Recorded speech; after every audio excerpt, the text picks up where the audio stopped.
Hello and welcome back to Paleocast. My name is Dave Marshall and you're listening to episode 154, in which Dr. Richard Laub, formerly of the Buffalo Museum of Science, summarises his 29 years of leading the Byron Dig. So obviously it's going to be very difficult to squeeze 3 decades of fieldwork and research into just 1 hour of audio. So you've got 2. And in this first part of the interview, we look back at how the dig got started and set in place all of the geological context needed to understand the site, ready for the second part, where we go into all the details about the plants and animals discovered there, and finally, we piece together its geological history over the last 13,000 years. I feel this episode is a wonderful follow-on to our last, where we were able to get a snapshot of time right at the discovery of a new Lagerstätte at Castlebank.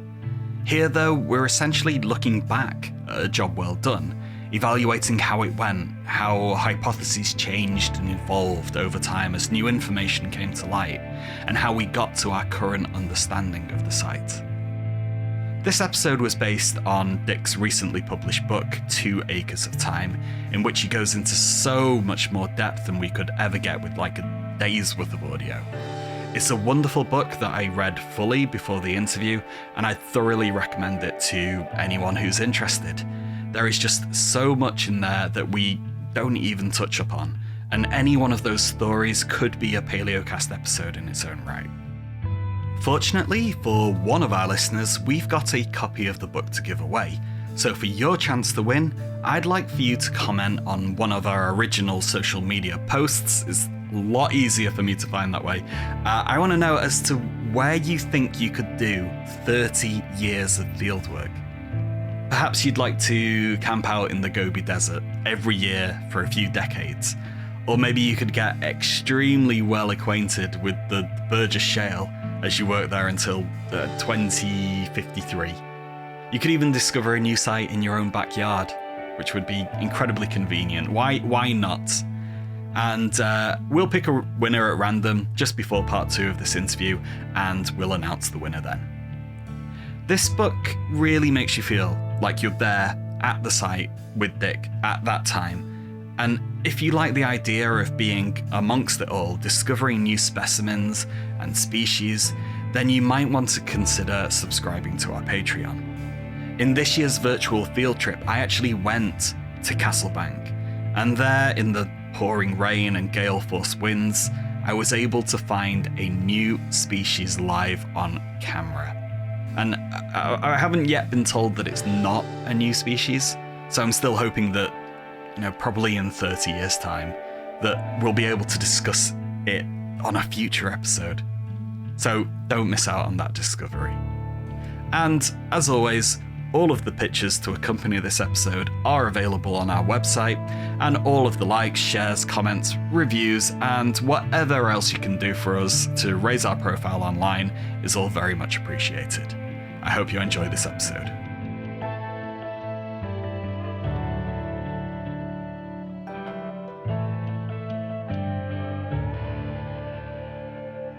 Hi, Dick. Thank you so much for coming onto the show today. Thank you very much for having me. It has been a pleasure to be reading your book over the last few weeks. And I have a whole script filled with questions for you. So I hope you're ready. I am ready and looking forward. Right. But before we get started with the details, as we do every time, we want to know about you, and we want to know a bit about your journey to where you got to today, your academic journey. So how did you get into paleontology? Well, I grew up in New York City with an easy reach of the American Museum of Natural History, and my favorite place to be was that museum, and especially the Dinosaur Hall. Whenever my parents would want to reward me for something, they would take me to the Dinosaur Hall. And that is how I got into it. I never thought I would be a paleontologist because I thought that finding a fossil was an extremely rare event. And then one day when I was at the museum speaking to one of the scientists, I met a fellow who was somewhat older than I, a late teenager, I guess, who told me about a place on the shore of New York City where rocks had been dumped that had been brought down from up in the Hudson River, and that these rocks had a lot of fossils in them. And I went down there and started actually collecting fossils, and that showed me that it was possible to collect fossils and to study them. And by bringing some of my fossils in to the paleontologist at the American Museum of Natural History and discussing them with him, I became very interested in it, realized I could become a paleontologist, and in fact wound up volunteering for him, and he eventually became my mentor. Ah, brilliant. So, which kind of groups did you get started with first? Was it all of those? Well, whatever you found dredged out of the Hudson? Did you say? Yes, from the rocks upstate are in many places are rich in fossils in upstate New York, whereas in New York City there are not. It's glacial debris and metamorphic rock there.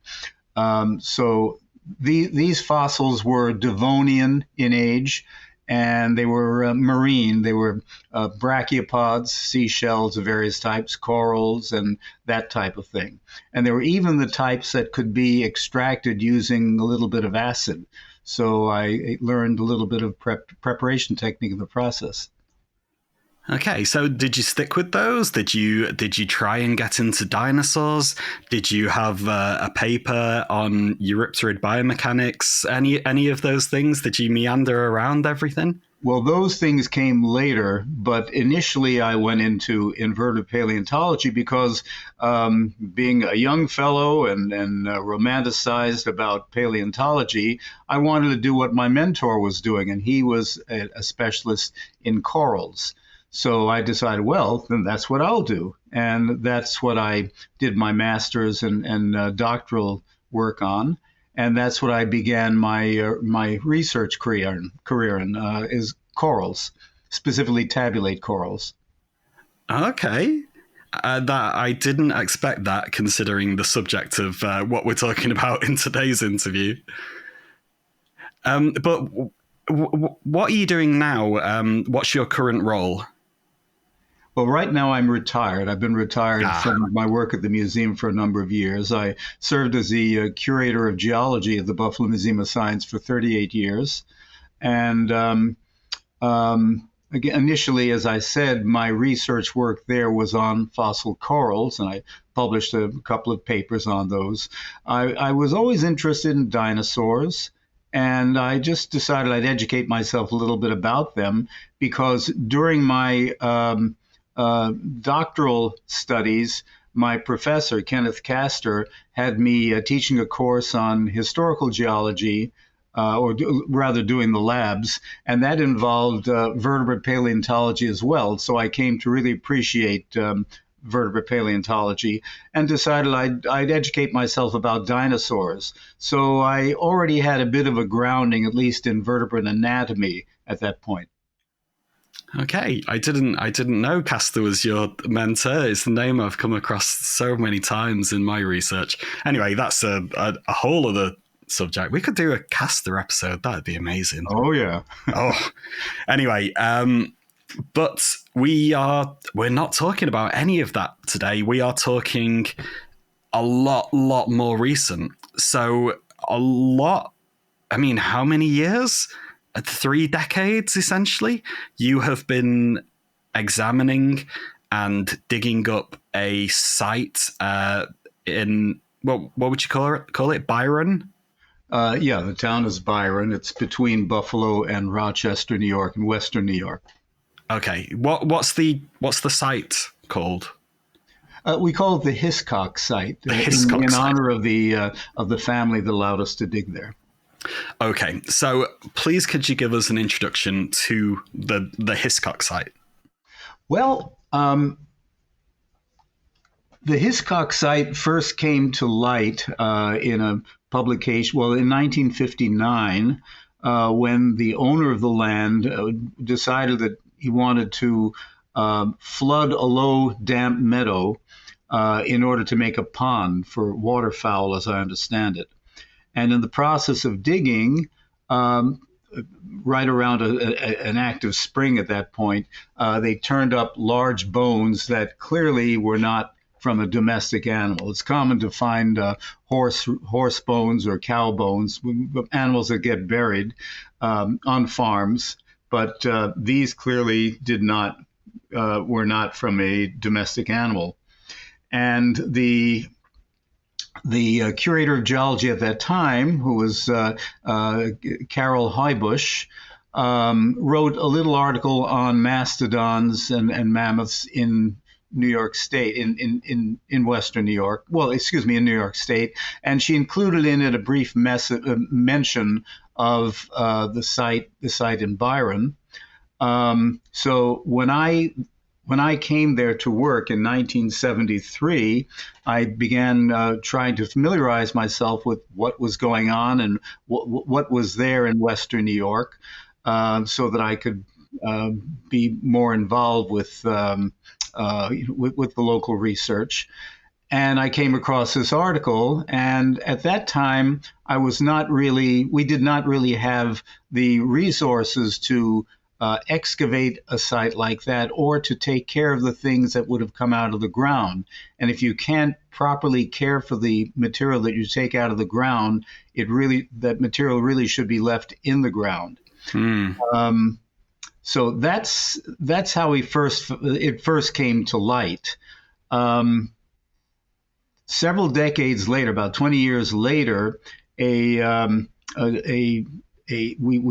got a new curator of anthropology and archaeology at the museum, and he was interested in Paleo-Indians, in the Native Americans who were here during the time of the megafauna, during the Ice Age, and at the time of mammoths and mastodons.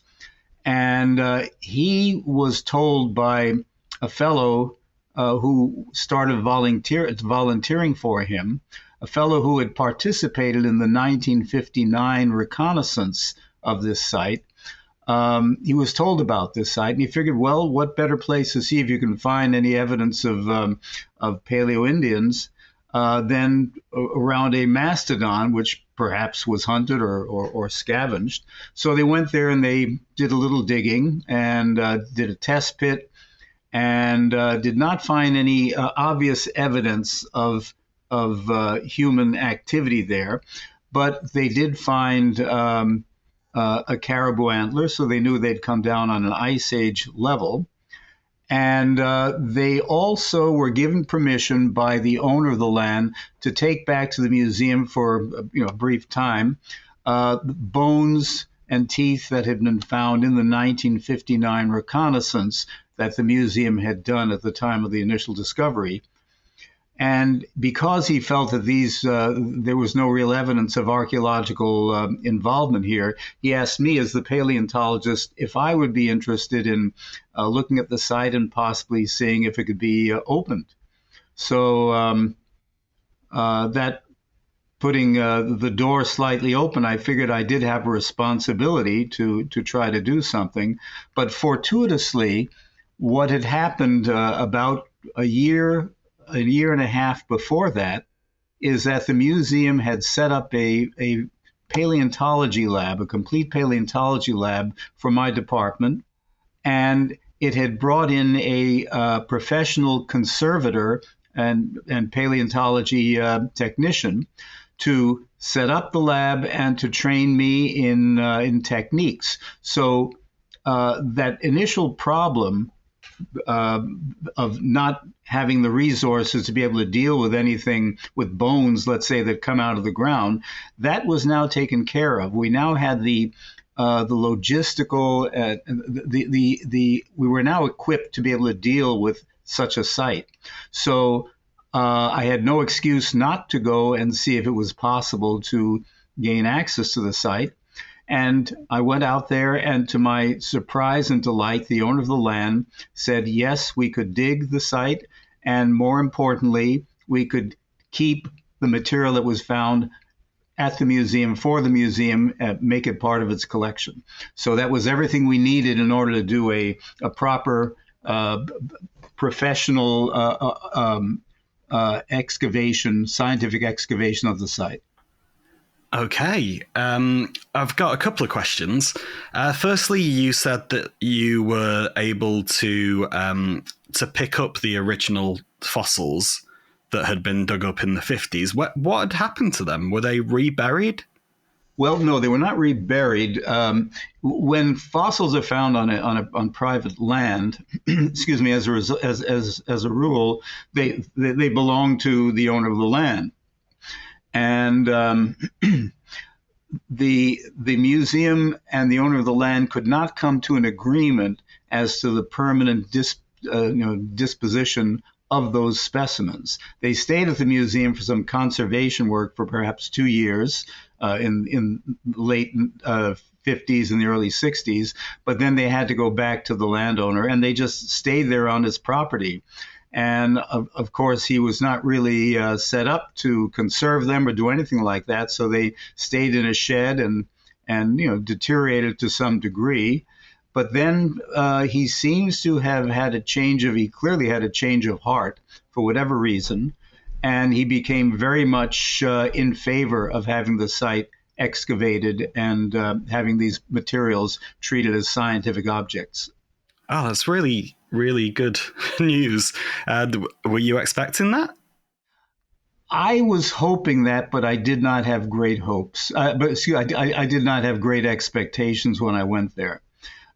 Something had changed in his attitude in those intervening 20 years, and we became very close friends. And he made a major contribution to science, in my opinion, and that's why we named the site after him and his family. Okay, excellent. So you had these bones that had been originally collected, and we could see that it wasn't modern; that were more like Ice Age. What kinds of you had the facilities now to be able to work the site and store all of this material, but what kind of purpose? Why were you going there? What kinds of questions were you looking to answer? Was it simply just like, what is down there? How many more bones could we find?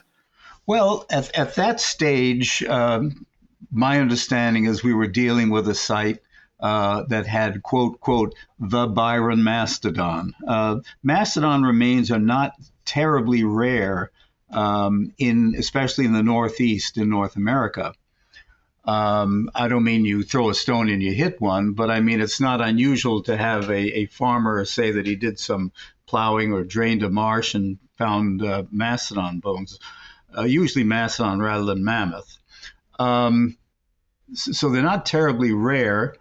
But I guess it was a sense of responsibility. Since the site was now available and we had the resources to deal with it, as a scientific institution, I felt the Buffalo Museum of Science had a responsibility to go and to collect and study these remains. So that was why I went out there. It was really a matter of responsibility to the scientific community. Okay. So you want to do this properly. You've been tasked with going there. How do you begin a significant excavation? I just really wouldn't know where to start. If someone said to me, there's a load of bones in that field over there, Dave, you go and dig them out, I just wouldn't know where to begin. So which kinds of challenges did you have to overcome before, actually getting out there and breaking ground? Well, basically educating myself. I had my training made it clear to me what the main concerns would be. First of all, properly removing these objects from the ground, keeping very careful records so that, in effect, if someone wanted to go back and put their finger on the exact spot where the object was found, they'd be able to do that. and removing the objects, collecting the objects and removing them in an orderly way. Again, which is necessary in order to keep those records clear. Once they're taken out of the ground, they can't be put back in again because the sediment has been removed, and the sediment contains much or most of the information about the environment in which the animal lived or died. So that much I knew. I understood we were going to have to establish a grid using stakes, so in effect lines of latitude and longitude to make a map on the site. I understood that, but I had never excavated from soft sediment. My experience had entirely been bedrock, corals and brachiopods and things like that. So I asked a lot of questions of our archaeologist, the fellow who had first gone and gotten access to this material, and I asked questions of other people also, people at other museums who had excavated mastodons. I wanted to make sure, for example, that I knew what type of consolidant to use, and we went through several types of consolidants. By consolidant, I mean a thin glue-like material that would harden and make the specimens strong enough to be able to handle and keep them from coming apart. So that's what I initially needed to do. I also was faced by a challenge that the site was underwater. It was a marsh. It was under water which covered very soupy sediment. And I needed to consult with an engineer as to the best way to drain this water off that surface so we could work on it. So those were some of the challenges that I faced initially. Yeah, I'd like to get into the sedimentology in a second. But really, what strikes me is that it's a paleontological excavation, but using archaeological methods. Mm-hmm. And then the other thing I just wanted to see, like from a physical, personal viewpoint, like what was it like to stand on the ground? Did you like sink down to your ankles? Was it that soft? Well, we recognized clearly how soft it was. So whenever we went out on it, and what it was a big open area with just sort of pea soup practically. And so we took boards and laid them down on this soft sediment so that we could walk on them and stand on them. By the way, I there's something I should bring up at this point. A surprise that we found when we brought the specimens that had been found in 1959 back to the museum. I had a conservator, a lab technician, who I set to work on cleaning them and conserving them, treating them with consolidant. And as we were looking at them, I saw that there were 2 hip sockets. Now, these all came from an area, I'm going to say roughly maybe 10 by 20 feet. And in area. So it was a fairly small area. And, the surprise was that there were so many bones or bone fragments from there.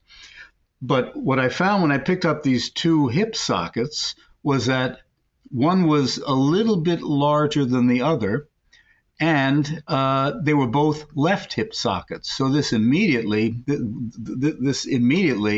told us that in that small area, there were the remains of more than one mastodon, and that completely changed our understanding of what the nature of the site was.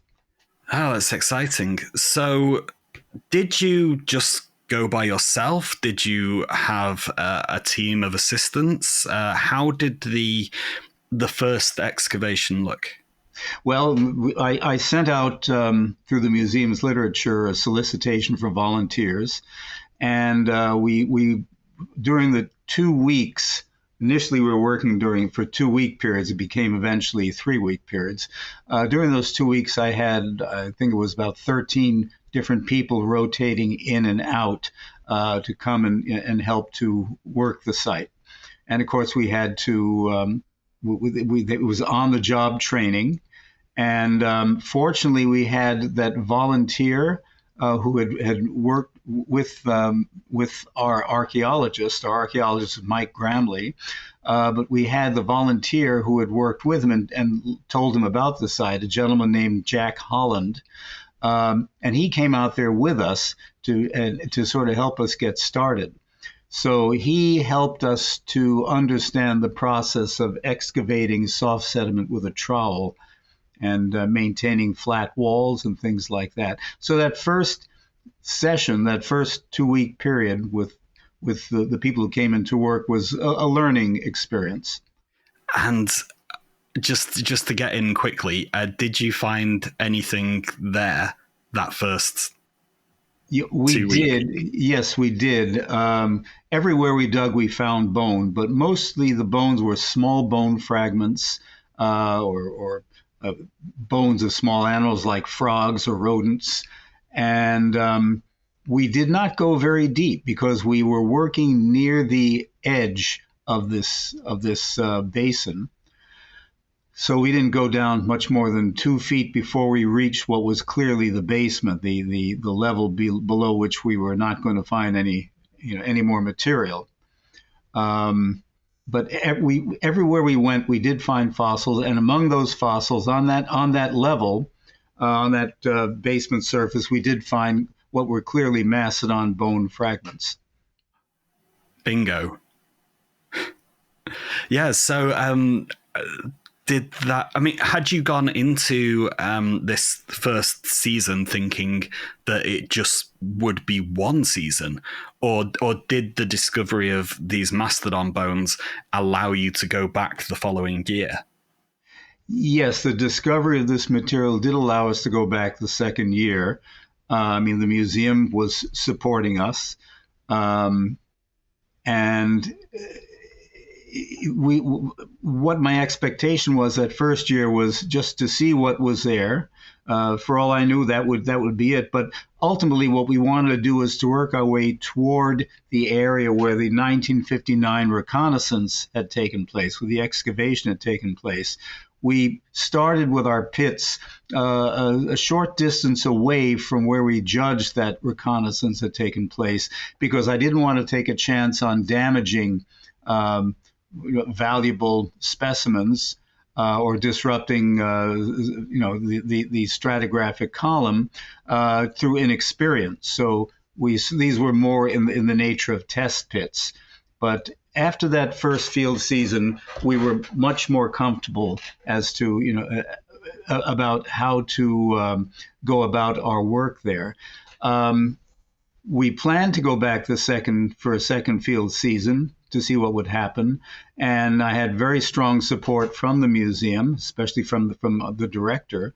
And that was when a fortuitous event happened that provided us funding for reliable funding for the next several years. Okay, and until that point, though, I'm just trying to think of it from your perspective. You've now taken the control of this site. You've got volunteers that you've brought in to work it. You don't know if you're going to get another year. Like, what was that like that uncertainty? And I guess how did it feel for you? Were you confident? Like, I am the person that is here to lead all of this. I know exactly what I'm doing, and everyone can trust me. Or was it really kind of flying by the seat of your pants and hoping that what you were doing was the best? Well, I would say that because of my relative inexperience in this type of excavating, I felt comfortable asking questions and asking for help, which I did receive. And I didn't feel like my ego was going to be bruised if I asked questions. I had very strong support from the museum. And I was confident that at least for another field season, we'd go back in. And as I mentioned, our aim was to work our way slowly toward where that initial reconnaissance was done, knowing that we certainly would find something there, though we did not really know what we would find. So we took it a year at a time. But in that early stage, I really didn't know how reliable funding would be, how much I could count on. And it did not really involve a tremendous financial investment at that point. Later on, as we began to get involved with radiocarbon dating, and as we needed to have assistance, living in the field and things like that, and more equipment, it did become somewhat more expensive. But at that stage, I felt that we would be able to continue for a while working on a shoestring, but doing things responsibly. And I think that's the way it would have turned out if we didn't get the funding. Okay, so you did get the funding, and over the next few minutes now, as we work through this interview, I think it'd be nice to work our way through the sedimentology and then the fossils in the same way that you would have done there. You have to look at the sediments, and you eventually find the fossils as well. But ultimately, how long did you dig at the site for? How many years? 29 years. So it kept on being successful. Yes. It was each year. Each year there was some significant discovery, and it was it was a each year was quite successful. Yes. Excellent. And was it always conditional on you finding that something worthwhile? Were there any years that you just found nothing and you thought, oh, this is the last year? Or was it just like, you have the money to fully explore this site? Well, we almost toward the end, we did have the money to fully explore the site. We did come to a point where our funding dried up. That particular source of funding, which came from a local Buffalo family foundation. Beyond that point, I needed to raise money myself, but we were still able to continue working, though a little bit on a somewhat smaller budget.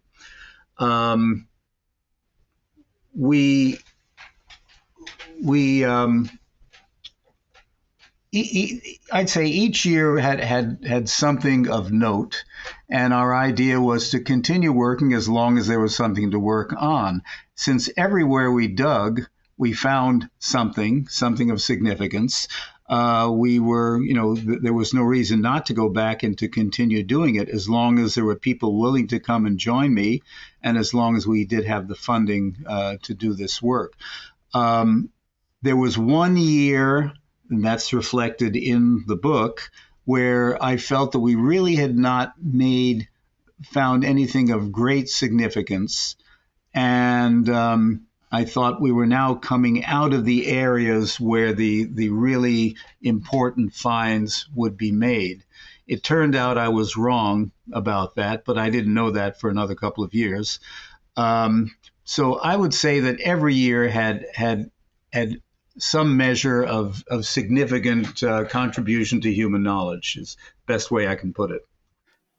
That's awesome. And it blows my mind to think that you were there for essentially 3 decades. You started before I was born, and you finished, maybe only... When did you finish? Like 10 years ago or something? The last field season was in 2011.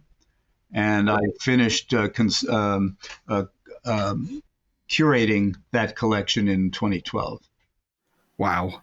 Yeah. So for an enormous part of my life, you were digging that site. It's unbelievable that it went on for so long, and I think that's probably testament to how many important bones you found down there. Yes. So if we can work through the site now. So we're just starting off. We've just broken ground. We're looking to work towards that initial pit that was dug in the 50s. So we're digging through the sediments.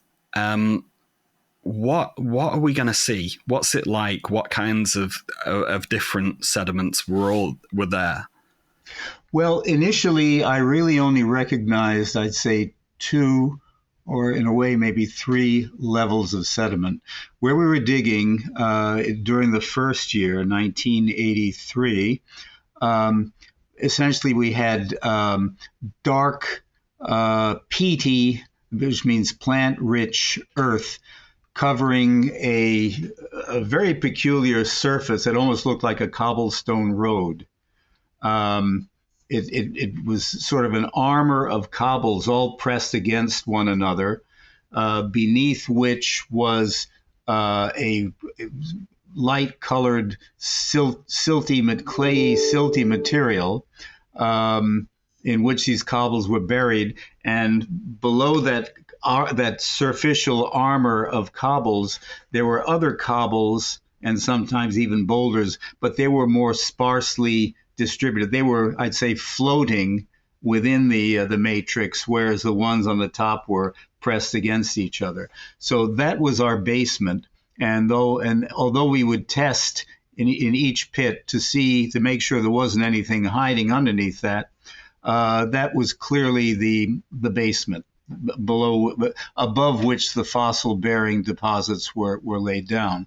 In that first year, the pits were very shallow because we were near the margin. And when we went back for the second year, I realized I needed to get an idea of what was going on if in other areas of the site, if there were deeper areas, and it seemed likely if they were that they would be further in toward the middle of this basin. So I set a crew to work in the middle of the basin, digging a pit, or toward the middle of the basin, and another crew to working on the margin where we had worked the previous year. I wanted to see. I hoped that if the pit was deeper toward the middle of the basin, that there would be a thicker sedimentary column, and that in effect the layers would be more diffuse, or rather more spread out. And we would be able to more clearly identify what the layers were. And in fact, that turned out to be what happened. When in that more central area, the pit was more in the neighborhood of 4 feet, 4.5 feet deep, rather than 1.5 to 2 feet where it was near the margin. And here we could actually see a better representation of the strata that were there. What we eventually wound up with was an upper layer that was peaty, that was plant rich, but it was basically black soil, and it did not have a lot of large pieces of wood. So this is us digging down now. This is digging from the surface, yes. Below that was a layer of similar peaty material, but here there were more large pieces of wood, quite a lot of significant pieces of wood, fragments of branches, and so on. Beneath that, there was a gray material, a gray layer that was sort of mixed, believe it or not, pebbles, cobbles, and silt, everything you could imagine. And it was gray colored, sort of a brownish gray. And that turned out to be the layer that was the Pleistocene layer, the fossil-bearing Pleistocene layer. But it was not represented in the shallower pits over near the margin. And then on the bottom of that, there was what we call the basement layer, which was this light gray, silty material with pebbles and cobbles in it. Okay, so I'm just imagining kind of like a dish basin shape now, and then these different layers within it, but only the deepest bit of the dish had this mixed layer in which we found the fossils. Yes, I should add, by the way, that second layer, which we eventually call the woody layer, that layer that contained large pieces of wood that was post-Ice Age, eventually found it was a little bit more complicated because in certain areas it had an older component that had a different texture to it. And also in certain areas toward the bottom of it, it had a peculiar sort of what we call the yellow clay. It was a clay-rich, pebble-rich material that turned out to reflect a burning event at a particular time during the post-ice age, during the Holocene. Yeah, it sounds like your understanding of this deposit really has evolved and keeps evolving as you went from the first year into the following years. Was that the case? Did it always kind of change? Was it an easy deposit to get your head around what was going on? Well, you're absolutely right. My understanding of it, my perception of it did change. We established a vocabulary for it, and that vocabulary really didn't change. What changed was our recognition of certain, let's say, members within the formation, to use the geological terms, that were not, did not occur everywhere. They occurred sporadically, apparently because of periodic erosion. But yes, my understanding of those layers, and especially of what some of them actually represented, especially that gray deposit, that gray fossiliferous Pleistocene deposit, that my understanding of that really didn't fully develop until pretty late on in the dig. Okay, so yeah, I'm getting the impression that it is difficult to separate out these layers, especially as you were saying, you didn't recognize some of the boundaries within that layer that was filled with wood. Now, obviously, we would have lots of different methods for doing that, such as say like the radiocarbon dating and whatnot. There'd be tons of ways to find out in the modern day how to do that. But yeah, this dig took over 30 years to do. So how difficult was it? How long did it take you to figure out? I know you've said that it you were still figuring it out towards the latter stages, but to get like a workable idea of what was going on, how long did it take to come up with that? And then when were you able to and how were you able to get like solid dates and really figure out what each layer represented and how old it was? Well, I would say by the end of the second field season in which we dug that pit toward closer to the middle of the basin, I had a pretty good. I had a generally good picture understanding of the general stratigraphy of the site. And later, beyond that, it was simply being modified, as per details. Because of a particular find we made in that second field season, some other scientists came in to work with me, specifically from the New York State Museum. And they had experience with radiocarbon dating, which I did not have. And they guided me in getting specimens of wood from the different layers that we radiocarbon dated. So for the first time, we were now able to put absolute dates on the different horizons within that stratigraphic column. Okay, so can we work through it layer by layer to just get a decent understanding of what's going on? If we do it chronologically as the rocks were laid down, and then we can see how the deposit evolved over time, how it changed over time. So if we start at the bottom, so this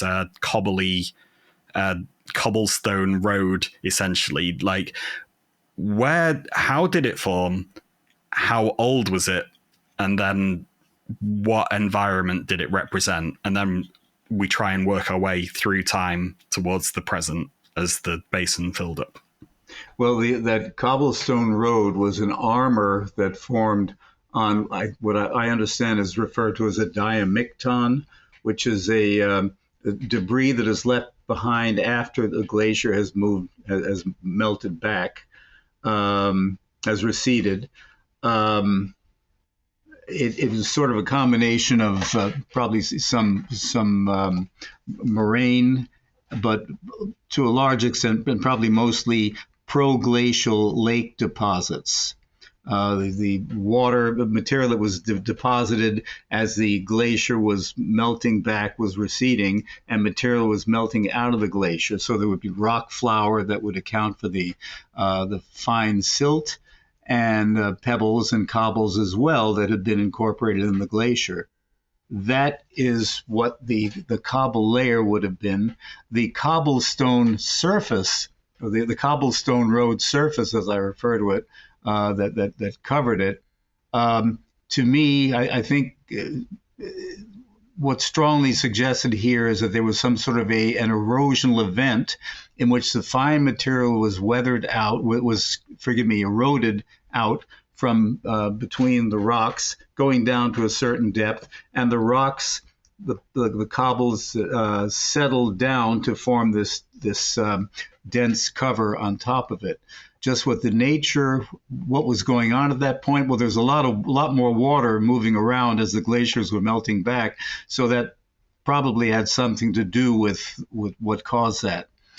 As to how old the cobble layer is, that is best judged by the age of the radiocarbon dates we got from the layer covering it.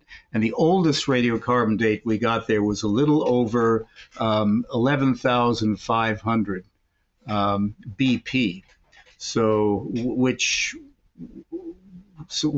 in terms of calendar dates would be something closer to 13,500 calendar years, because radiocarbon years and calendar years do not exactly equate. So that the cobble layer precedes,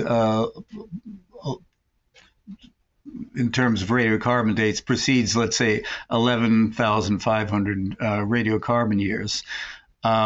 We know from other evidence that the glacier was covering this area, western New York, till roughly 13,000, 12,500 radiocarbon years ago. We have that from dates elsewhere. So the cobble layer dates to somewhere between, I'd say, 12,500 and 11,500 radiocarbon years ago. I'm just trying to zoom into my geological timescale. It's right at the very top. It's pretty hard to see. So what age, period, epoch kind of thing would that represent? Is it Pleistocene, sort of Ice Age? It's at the very tail end of the Pleistocene. The Pleistocene dates back to 10,700 years ago. Currently, that's the way we use that. I'm used to thinking of the Pleistocene as having ended about 10,000 years ago, when the glaciers had melted back from the mid-latitudes in North America. But the accepted age now is in the neighborhood of 10,700 radiocarbon years for the end of the Pleistocene. So strictly speaking, our Ice Age layer straddles the latest part of the Pleistocene and the very earliest, just a few of the earliest years of the following the Holocene. Right, okay. And then the next layer up, the one that has all the fossils in it, that was a similar age, yeah? Yes. Well, the just to finish up, the Ice Age, the so-called Ice Age layer, that gray gravelly clay layer, which, by the way, was suffused with short twigs that puzzled us for quite a long time. That layer, the youngest dates we got from that layer were around in the 9,000 year range. Above that, there's a layer that we call the older woody layer. Remember, I mentioned the woody layer because it has a lot of wood in it.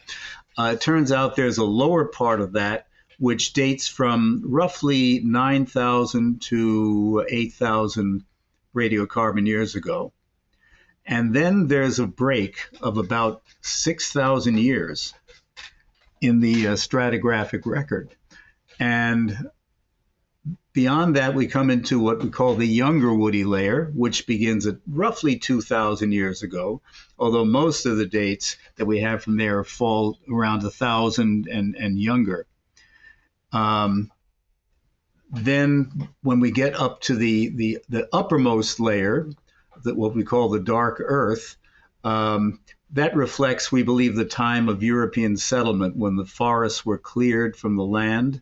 So that's why you don't have so much significant large pieces of wood in the sediment. And that begins roughly 200 years ago. Okay, wow. I'm just trying to think of what actually happened 200 years ago. It'd be the 1800s. The Byron area was settled. People started coming in there and settling there roughly around 1810, 1811. Okay. Wow. So there's plenty of distinct layers of history in there. And did you get fossil evidence or historical evidence? I don't quite know where the cutoff is in there for each different layer. Was it really well separated so that it was incredibly distinct? If it came from this layer, it was this age, it was this environment. If it came from this one, it was here. Was it that easy to work with?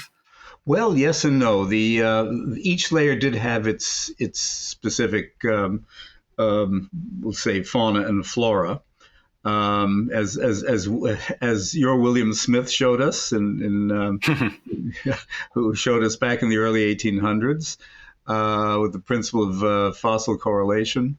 That was at the same time that the upper layer of your deposit was being formed. Exactly. And I actually found myself using his technique, his principles, in a way that, more precisely than I had expected to. That's another story. But what we found is we need to be very careful about assuming that a specimen is of the same age, that the layer in which you find a specimen indicates its age. In general, it did, and if we saw no evidence to the contrary, we would assume that was the case. However, in a fair number of cases, we found that specimens had intruded down into lower layers. And initially, we were disturbed by this. The reason this was happening, well, a couple of reasons. One way you'd get that intrusion would be if something had settled down into a burrow, if there was burrowing that went on there at various times, and an object could settle down into a burrow. Another way it could happen was because during a large part of its history, this site was wet, either underwater or at least very damp. So it was easy for things to get impressed down into the sediment. And in one particular case, we found what we affectionately referred to as the ice mouse. It was a rodent jaw, a rodent larger than a mouse, that we found down in the Ice Age layer, and it had the color that was typical of fossils we found down in the Ice Age layer, sort of a yellowish brown color, light yellowish brown color. And we were pretty excited. We thought, this is just great. We actually have whatever it is, some sort of a rodent, a large rodent down from the Ice Age. Then we radiocarbon dated it, and it turned out to be about 450 radiocarbon years old. So something was amiss here. And this was one of the examples we found. We'd actually found one or two before that, where we saw that you could not necessarily assume that the layer in which you find something was the layer in which reflected the surface on which it had originally been deposited. So as I said, we found this disconcerting and disappointing, but then eventually we came to realize that this was actually a godsend. The reason I say that is that in a number of cases, a fair number of cases, what was being intruded down into those lower layers was something that would have been destroyed if it had remained on the surface. we were finding things that radiocarbon dated to that period, that 6,000 year period for which we did not have a sedimentary record. Because they had been intruded down into the ground, perhaps in a couple of cases, for example, trees that had branches of trees that had jammed down into the ground, into the soft sediment, we could see something of what was going on there during those 6,000 years, botanically and faunally. Okay, so just thinking of that as a working example, you have your oldest Pleistocene layers filled with mastodon bones, and yet you have, say, a tree branch from 6,000 years ago nestled with it, giving a radiocarbon dating of 6,000 years ago. So obviously your mammoths weren't 6,000...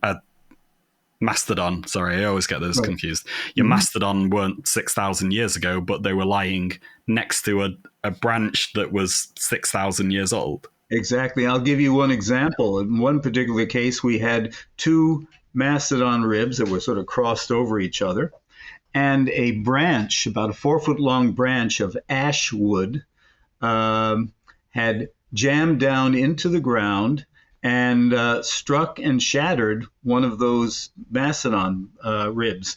The mastodon ribs dated to, if I recall correctly, something like 10,007, 10,009 radiocarbon years ago. And the ash wood dated to something like 800 or 900 years old.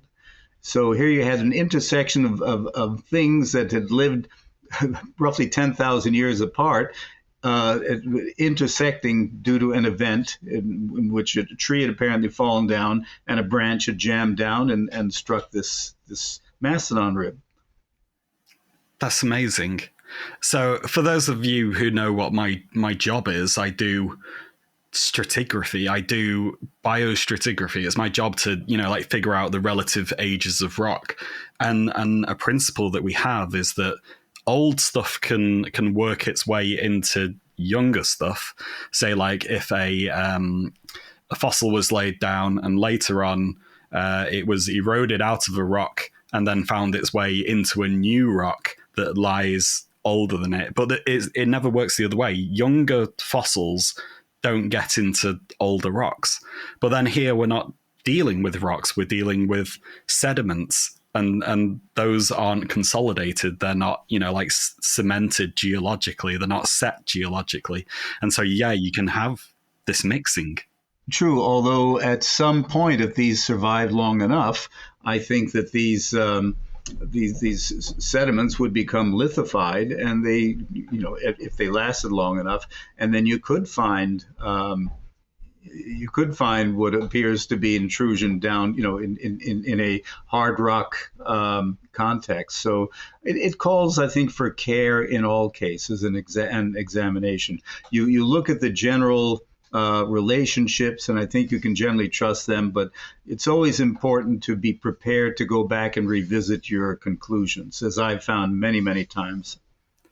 Yeah, and I was just going to say, it's all a testament to how complex this site was and how difficult it must have been to, figure it out day by day, year by year, as to what exactly is happening when you've got so many anachronistic events all flying around everywhere. It's amazing that what you've been able to figure out about the history of this site over, all of these different layers of sediment.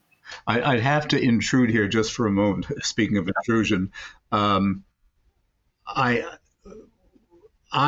figured things out, but I never could have really figured things out to the degree that is reflected in this book without working with numerous other scientists, each of whom had an expertise in one field or another, and who very generously helped to guide me when I had a question, when I was not sure about something. This was a case. I didn't go into this with the with the plan of making it getting as many scientists involved as possible. But as I needed help, I would ask for it, and people came in and lent their expertise and worked with me, some for years. So it is truly a multidisciplinary effort, and it does not reflect by any means, my purely my knowledge or my abilities. It involves that of many people. Right then, so let's have a look at some of the fauna and flora that you were digging up. So you've mentioned a few things so far, but obviously the biggest, the most important, what am I talking about? The biggest, the most impressive, there we go, fossils that we've talked about so far are those of the mastodon. Those were what were originally dug up, what were exciting, those and caribou, perhaps, I think you said. Mm-hmm. But were those the kinds of things that you were really after, the big, showy, impressive mammals?